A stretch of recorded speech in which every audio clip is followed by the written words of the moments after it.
पहले subscribe button दबावल जा, ओकरे बाद बगल वाली घंटी पे दबावल जा हमारे नए वीडियो देखे। नमस्कार, भोजपुरी से में आप लोगों का स्वागत बा। आज हम बनावल जाए एक कप दूध से मीठा रेसिपी। तेंदे देखल जाए 1 कप हम दूध ले लेले बाटी, ओके गरम पे रख देले बाटी। एक उबाल आ जा तो ओके हमन के ओमे मिल्क पाउडर डालल जाई। मिल्क पाउडर भी एक छोटा कटोरी से आधा कटोरी, एंदे देखल जाए आधा कटोरी हम मिल्क पाउडर डाल देताटी।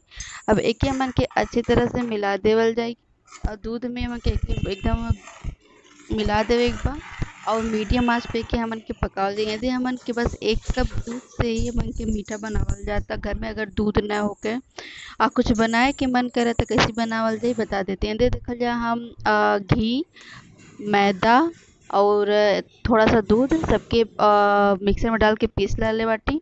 एंदे हमें के डाल देता टी। आप लोग सोचते हैं एक के डालता टी ई नाते हमें के डालल जाता है कि दूध 1 कप बा आ दूध के क्वांटिटी हमन के बढ़ावे के बा और एकदम गाढ़ा दूध भी हमन के चाहिए। जैसे 1 लीटर के जला के हमन के आधा लीटर कइल जाला तब हमन के गाढ़ा दूध मिलला। तो ए नाते हमन के गाढ़ा बनाए खातिर के आधा कटोरा मिल्क पाउडर डालल गइल बा।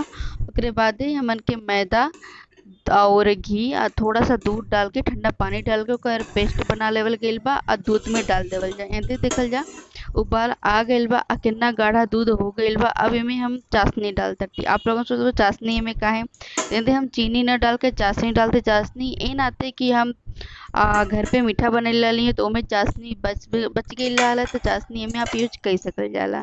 तो अपने स्वाद अनुसार एमे चाशनी डाल देले बाटी और एके हमन के मीडियम आंच पे ही पके देवल जाई।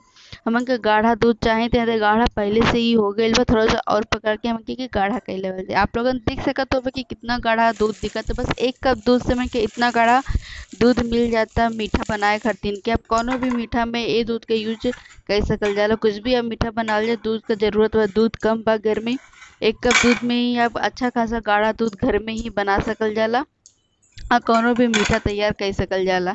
तो हमन के मीठा ब्रेड के मीठा बनावल गइल बा। आप चाहते ये ब्रेड के हलवा भी यही दूध से बना सकल जाला, बहुत ही अच्छा स्वादिष्ट बनला। हलवा हम पहले बना चुकल बाटी है, बस हम ब्रेड के टुकड़ा के मीठा बनैले बाटी जैसे शाही टुकड़ा होला ब्रेड के। तो ए नाते हमें ब्रेड के टुकड़ा के मीठा बनैले बाटी। ते देखल जा और ये बन के तैयार हो गइल बा। गैस अब हम बंद कर देबे।